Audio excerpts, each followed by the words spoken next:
Heho Pop Gengs.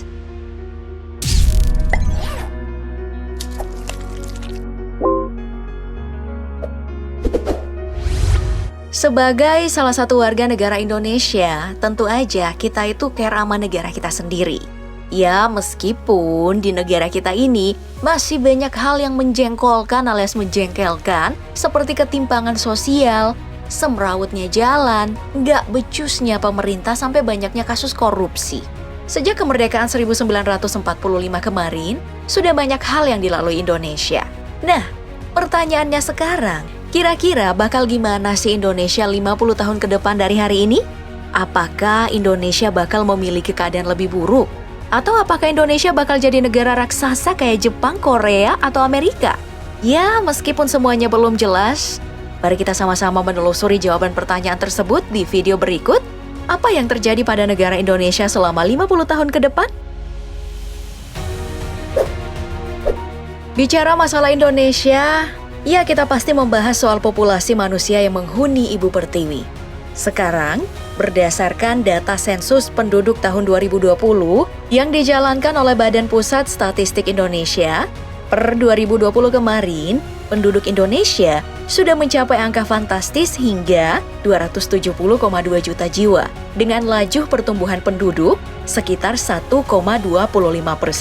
Dalam data sensus tersebut, Pulau Jawa menjadi pulau terpadat dengan menampung 56,10% total penduduk Indonesia atau setara dengan 151 juta jiwa yang membuat Jawa dalam kondisi mengkhawatirkan. Nah, di masa depan nanti, angka ini akan diprediksikan akan terus bertambah loh. Menurut Worldometer, 50 tahun mendatang populasi dunia akan meningkat sekitar 3 kali lipat tidak terkecuali untuk Indonesia. Jika sekarang Indonesia memiliki 270,2 juta jiwa, maka 50 tahun ke depan populasi Indonesia akan mencapai 810,6 juta jiwa. Dengan angka fantastis ini, jika Jawa masih menjadi pemegang populasi utama dengan persenan yang sama, maka setidaknya Jawa memiliki 453 juta penduduk. Nah, dengan penduduk yang segitu banyak, ya mungkin aja Jawa akan berakhir seperti Beijing di Cina yang pernah mengalami kemacetan terparah selama 11 hari penuh.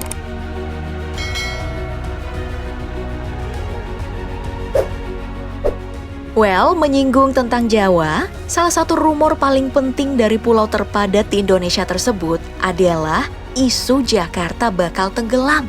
Hal ini udah pernah kita bahas sih di video DP Explore sebelumnya. Singkatnya diprediksikan gak lama lagi Jakarta akan tenggelam karena tanah ambles yang diakibatkan karena berlebihnya kapasitas penduduk ibu kota. Gak main-main diprediksikan tanah amblas tersebut akan menurunkan tinggi tanah Jakarta hingga 5 meter. Ya, tentu saja hal ini akan mengakibatkan perubahan besar-besaran di Indonesia yang menjadikan Jakarta sebagai pusat pemerintahan dan juga pusat bisnis selama puluhan tahun setelah kemerdekaan.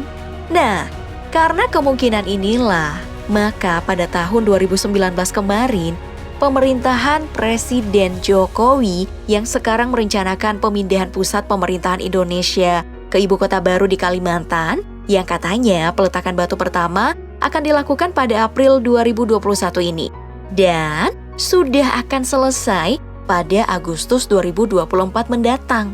Dengan adanya pemindahan ini tentu aja banyak hal yang akan berubah dari Pulau Kalimantan. Seperti semakin gundulnya hutan, karena pasti bakal dieksploitasi lahan, hingga mekarnya gedung-gedung beton bertingkat seperti di Jakarta. Jadi sebenarnya pemindahan ibu kota ini juga bukan solusi yang ajib-ajib banget ya. Kecuali arsitek Indonesia bisa buat ibu kota baru mirip kayak Wakanda yang jadi tempat tinggal Black Panther. Wakanda Forever.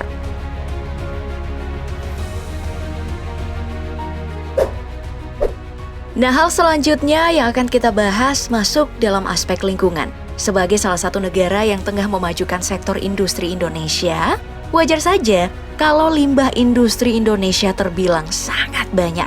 Contohnya saja, Sungai Citarum yang diklaim dicemari limbah industri sebanyak 349.000 ton per hari. Hal ini sudah berangsur lama, bahkan seakan-akan ditutupi, bahkan ingin dilupakan tanpa adanya penanggulangan berarti.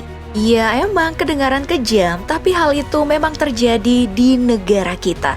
Dan diprediksi akan terus memburuk karena banyaknya limbah berbahaya yang dicoret pemerintah dari daftar limbah berbahaya pada tahun 2021 ini. Seperti limbah batu bara dan juga limbah sawit. Padahal, jika melihat sisi dampak kedua limbah berbahaya ini, limbah batu bara dan juga sawit bisa menimbulkan beragam hal mengerikan, mulai dari gatal-gatal hingga gangguan pernafasan. Ya, jika sikap ini terus berlanjut, maka pada 50 tahun mendatang, Indonesia akan menjadi salah satu negara dengan kerusakan lingkungan terburuk di dunia. Bukan cuma karena limbah ya, kerusakan lingkungan Indonesia juga akan diperparah dengan laju pengerusakan hutan. Berdasarkan data dari Badan Planologi Kementerian Kehutanan, laju kerusakan hutan Indonesia sudah mencapai 3,8 juta hektar per tahun, yang membuat Indonesia menjadi salah satu negara dengan tingkat kerusakan hutan tertinggi di bumi ini. Dan jika ini terus berlanjut, dalam 50 tahun ke depan jangankan jadi paru-paru dunia, punya hutan yang tersisa aja kita udah bisa bersyukur.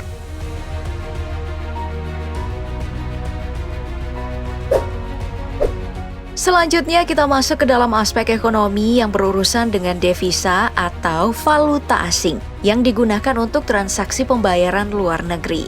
Dalam perkembangan dunia perekonomian Indonesia, 50 tahun ke depan, devisa utama Indonesia diyakini akan didominasi oleh kelapa sawit. Hal ini dibuktikan dengan luas lahan kelapa sawit Indonesia yang sudah mencapai 16.381 juta hektar. Nah, berdasarkan pernyataan dari Dr. Jerry Sambuaga selaku Wakil Menteri Perdagangan Indonesia, kelapa sawit kini bisa menjadi peluang besar memajukan ekonomi Indonesia karena sudah berhasil membawa keuntungan ekspor sebesar 117 miliar dolar atau setara dengan 1.684 triliun rupiah. Nah, dengan nilai fantastis ini, konon Indonesia akan menjelma menjadi raksasa ekonomi pada tahun 2030 mendatang dengan menempati posisi keempat sebagai raksasa ekonomi dunia. Tapi nih, kalau dibarengin rusaknya alam kita yang cantik ini, apa gunanya ya?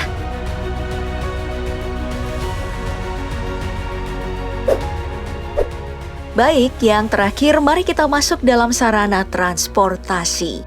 Pada tahun 2021 ini, masyarakat Indonesia lagi seru-serunya membahas keberlangsungan dan pengembangan sarana transportasi pribadi baru, yaitu mobil listrik.